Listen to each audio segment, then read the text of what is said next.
तो अब मैं नाते रसूल मकबूल सल्लल्लाहु अलैहि वसल्लम पेश करने के लिए हमारे इस इदारे की इदारा हाजा की टीचर मैडम सबा को दावत दूंगा तो नजराना अकीदत हुजूर सरवरे कायनात सल्लल्लाहु अलैहि वसल्लम पेश करें।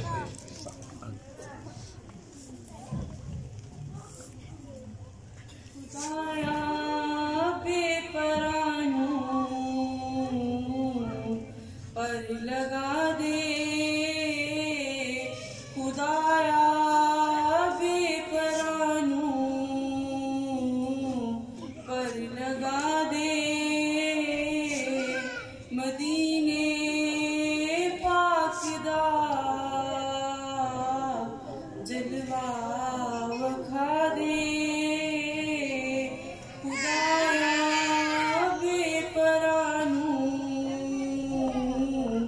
पर लगा दे। मैं अख मीटा ते हो मैं मदीने मैं अख मीटा ते हो मैं मदीने एक ऐसा राबता अंदरों बना दे खुदाया बेपरानू पर लगा दे।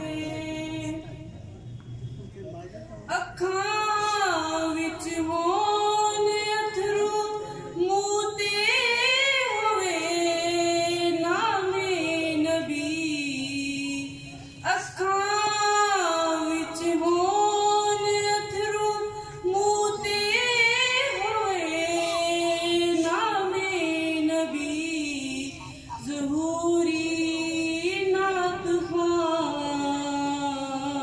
इंज दी बना दे खुदाया बेपरानू पर लगा दे। मैडम सबरा को पेश करें।